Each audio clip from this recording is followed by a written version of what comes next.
Olá pessoal, vamos hoje falar de um assunto que é tão debatido nas redes sociais. A diferença entre os culturistas dos anos 90 e os atuais. Por que razão é que os culturistas atuais não têm aquele aspecto empedrado dos culturistas dos anos 90? É esta a grande questão. Eu considero que são vários os fatores. E vamos começar por um que, regra geral, o pessoal não fala, que é a genética. Quer queiramos, quer não, os anos 90 foram os anos de ouro. Mas foram os anos de ouro porque, por coincidência, naquela altura, tínhamos atletas de um nível altíssimo. Genéticas fantásticas. E, por coincidência, calharam todos naquela altura. O que fez com que muitos deles tinham tudo para ser Mr. Olímpias e, claro que, como todos nós sabemos, numa competição só ganha um. E, infelizmente, muitos deles não chegaram a ser Mr. Olímpias e, se formos a analisar, eles são superiores, alguns deles eram superiores a atletas que já ganharam o Mr. Olímpia. Estamos a falar do caso de Flex Wheeler, que era mais do que justo vencer e ter esse título. Nasser El Sonbaty, outro exemplo. Até mesmo Kevin Levrone. Portanto, se formos a ver os anos 90, tínhamos cerca de 10 atletas com um nível tão alto que qualquer um podia ganhar o Mr. Olímpia. O nível era fora de comum. Genéticas extremas. Temos o exemplo de Kevin Levrone, que nem fazia nada certo. Vem-me dizer, e tal, os atletas dos anos 90 treinavam melhor do que os atuais. Treinavam mais duro, mais pesado. Sim, é verdade. Outro fator que vamos falar é a questão dos equipamentos que temos hoje em dia. Eles treinavam porque eles não tinham máquinas. Porque eles, se tivessem as máquinas de hoje em dia, provavelmente também faziam o mesmo. A questão aqui é que Kevin Levrone é um exemplo que praticamente fazia tudo errado. Tinha uma banda, andava a tocar ao longo do ano e não fazia dieta, não fazia nada certo. Chegava-se ali à altura de competir, 3 meses antes e... bom. Isto são coisas raras. E por coincidência aconteceu nos anos 90 caírem aqueles atletas todos naquele momento onde, claro, alguns deles acabaram por ser prejudicados, porque, como é óbvio, Ronnie foi único e provavelmente não vai haver ninguém que o consiga superar. E por isso fez com que atletas daquela época nunca tenham conseguido ganhar um título de Mr. Olímpia, que era mais do que merecido, mas tiveram o azar de competir nos mesmos anos, na mesma época, do grande Ronnie Coleman. Portanto, um dos fatores é a genética. Tu, se fores a ver hoje em dia quem é que tens no Olímpia atual com um nível desses atletas que eu mencionei a nível genético, ou seja, um atleta que não tenha que fazer grandes sacrifícios, grandes esforços. Tens o Phil Heath, que já nem está a competir, nem se sabe se vai voltar.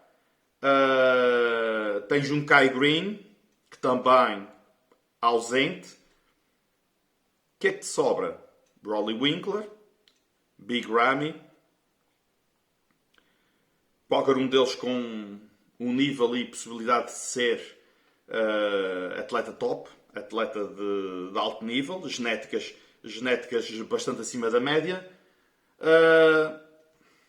E é basicamente isto. Temos atletas com grande potencial, mas mesmo assim um potencial médio. Estamos a falar de atletas que estão a iniciar, como Patrick Moore e isso tudo, mas quem é que garante que vai atingir aqueles níveis que estamos a falar nos anos 90?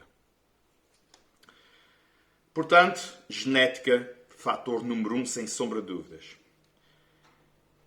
Vamos falar daquilo que todos debatem, o treino. acredito que o treino, eles treinavam mais duro, sem sombra de dúvidas, mas eles não tinham máquinas. Eles iam fazer um treino de pernas e limitavam-se a ter mesmo que fazer agachamento de barra livre, a ter que fazer passadas com pesos, a ter que treinar o básico, porque hoje em dia a Hammer Strength e outras marcas facilitam a vida e não vamos dizer que estão a facilitar o treino da pessoa. Não estão de forma nenhuma. Porque é assim, é como eu costumo dizer sempre, os treinos feitos livres, dificilmente consegues fazer um agachamento com barra livre e ir à falha muscular. É arriscado, podes-te magoar, podes não conseguir fazer a última repetição e automaticamente magoas-te a sério. Portanto, temos agachamento de sacos, temos várias máquinas de agachamento de pêndulo hoje em dia, esse género de máquinas, onde tu já podes ir à falha. Já podes ir à falha com um colega de treino, não sei quem, não corres esse risco. E, portanto, não acho que haja diferença nesse sentido. Há sim diferença na questão que antigamente não havia redes sociais, naquela altura, e hoje em dia há. E há muito atleta que devido, mas é uma obrigação, temos que perceber que é uma obrigação deste mesmo atleta. Ele tem patrocínios. Os patrocínios antigamente eram de género. És campeão nacional, és campeão do Olímpia, automaticamente dou-te isto, tens direito a isto, não te exige mais nada, nem fotografias, nem vídeos. Quando puderes tirar uma foto aí com o suplemento tal, nada de especial. Hoje em dia, os patrocínios exigem muito. Eu que o diga que não tenho grandes patrocínios como esses atletas e mesmo assim temos as nossas exigências e os nossos deveres. É óbvio que há situações em que tens que estar com o telemóvel a fazer ou um vídeo ou uma foto para as redes sociais. Não tens hipóteses porque precisas. É o teu ganha-pão. É a tua vida neste momento. Automaticamente isto deu uma volta. Isto deu uma volta. Isto não é como era e temos que nos adaptar à época em que estamos. E a época em que estamos é esta. E as redes sociais contam muito e não podes deixar de fazer o teu trabalho. Portanto, é essa outra razão pela qual. E esta mesma razão vai trazer outra razão. O pessoal diz, temos que manter um corpo mais ou menos condicionado ao longo do ano. E isto é a política de hoje em dia. Para depois, quando for na competição, conseguirmos afinar melhor e atingirmos melhor condição. Mas expliquem-me agora por que razão é que nos anos 90 os off-seasons eram feitos à bruta. Off-season de verdade. Ronnie Coleman, Dorian Yates, inchados, retidos, até mesmo gordos. Mas era off-season. E por que razão é que esses atletas, hoje em dia, naquela época, atingiam aquele condicionamento em palco? É aí que eu me questiono. O pessoal hoje em dia defende, e tal, não deves sair de um percentual de gordura e tal, porque depois prejudica-te, só ganhas gordura, não ganhas mais massa de qualidade, não justifica estar a fazer off-season sujos. Aí vamos bater neste ponto. Hoje em dia é raro o atleta que sai completamente off. Temos o caso de Big Ramy, que teve com 300 e poucas libras de peso corporal, com os abdominais a aparecer. Ou seja, isso nos anos 90 não existia. Expliquem-me se realmente isto é que é a estratégia perfeita, por que razão é que Big Ramy, quando chega ao palco, não está mais condicionado que esses atletas dos anos 90? Eu continuo a perceber e a entender que isso funciona dessa forma. Para ganhar massa muscular, tens que ter gordura no corpo, tens que ter retenção para te ajudar na força, em não te lesionares, em teres mais energia para fazer os treinos e acredito que o off-season dos anos 90 é o off-season correto. O problema é que hoje em dia vamos bater outra vez na mesma tecla. Redes sociais. Se fores um atleta patrocinado e apareces num off-season com uma roupa ou com um suplemento dessa mesma marca, com aquele aspecto que eles tinham de off-season nos anos 90, óbvio que o teu patrocinador vai dizer: meu amigo, ou tu afinas ou já não precisamos de ti. Outra razão que vai bater na mesma tecla: evolução do tempo. Redes sociais alteraram isto tudo por completo. E é isso que... Mas o mais engraçado que eu me questiono é isso mesmo.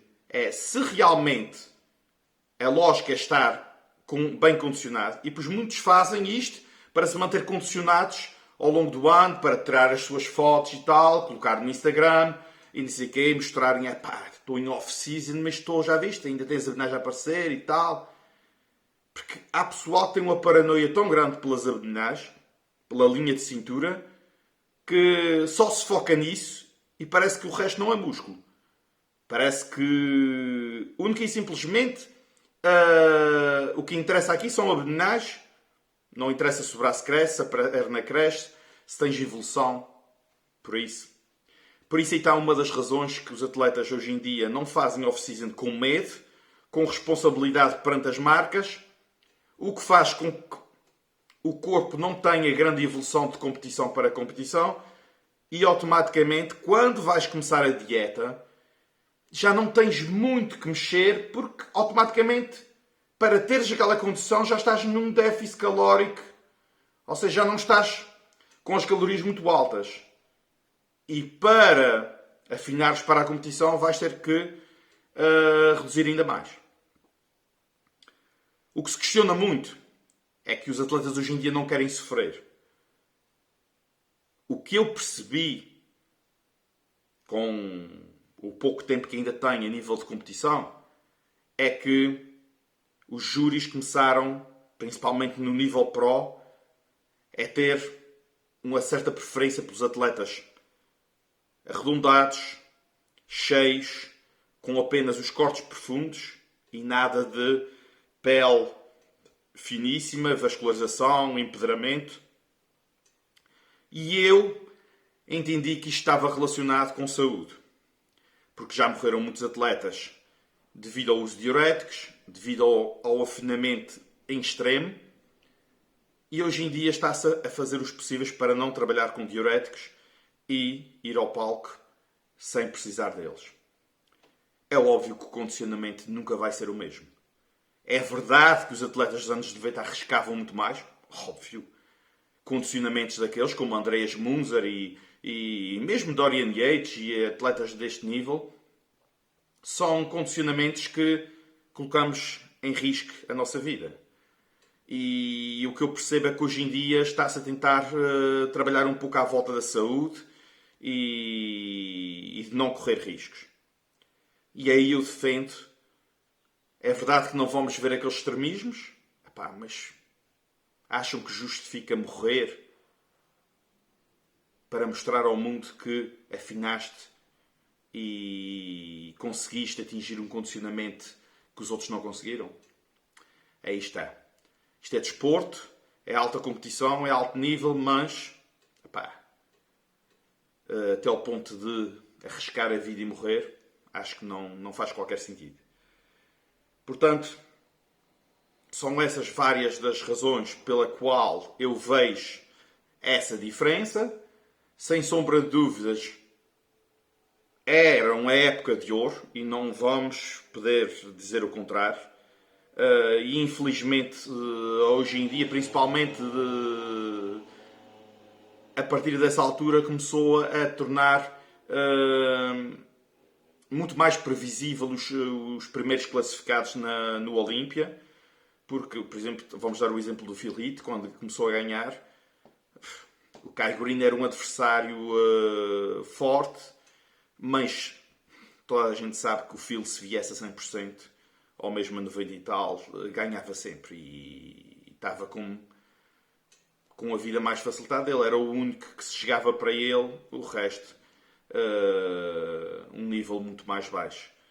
Portanto, diferenças entre anos 90 e... Porque muita gente vem bater no assunto que eu ainda nem questionei, que é o assunto da química, o assunto dos anabolizantes. Pá, naquela altura é verdade que havia tudo verdadeiro, tudo legítimo. O pessoal conseguia tudo com prescrição médica e automaticamente havia garantia de qualidade. Mas hoje em dia temos muito mais variedade, temos muito mais conhecimentos, o que nos faz estar mais evoluídos, sem sombra de dúvidas. Não só na questão da maquinaria, a nível de treino, mas a nível alimentar, a nível de química, temos noções que naquela altura não existiam. A verdade é que os segredos são os mesmos, como já mencionei noutros vídeos. Ninguém vai aqui estar com falinhas mansas. O segredo é, como se sabe, o toque final é insulina e GH e nada mais do que isso. Mas existem outros protocolos, forma de utilizar as coisas, porque é assim, uma coisa é utilizar um produto de manhã, utilizar à tarde, utilizar à noite. São tudo coisas que hoje em dia temos muito mais conhecimento. O conhecimento certo. E naquela altura não. Fazia-se muito à bruta. No tempo do Schwarzenegger, eles tomavam as coisas sem saber, às vezes, nem o que é que aquilo fazia, nem para que é que servia. Mas pronto, treinavam como animais, automaticamente tomavam as coisas e os resultados apareciam. Claro que nada comparado com os atletas atuais. E a evolução é esta, e sem sombra de dúvidas, ao resumo para este vídeo, é, na minha opinião, a grande diferença desses mesmos atletas, anos 90 versus agora, redes sociais. Obrigações perante patrocinadores. Isto sim veio mudar por completo este desporto, veio mudar por completo o nível competitivo e é esta a razão principal, sim, de atletas não atingirem os potenciais daqueles anos. Porque vamos bater numa coisa. É verdade que nos anos 90 tinhas atletas que atingiam níveis fantásticos de condicionamento, mas também tinhas atletas que também eram um pouco mais malandros e que não queriam sofrer tanto. Tal e qual como hoje em dia. Temos o exemplo do Cédric, que podia dar mais. É um exemplo perfeito que podia dar mais. Mas também temos ao mesmo tempo atletas que vemos que dão o seu máximo, como o exemplo do Hadi Chopin este ano no Olímpia. Atletas que vão ao seu limite. Epá, temos de tudo. Portanto, na minha opinião, a grande diferença está redes sociais. Malta, já sabem, não se esqueçam de continuar a subscrever o meu canal, dar o like, partilhar o máximo possível para que essa informação chegue ao máximo número de pessoas possíveis. Um grande abraço do Monstro.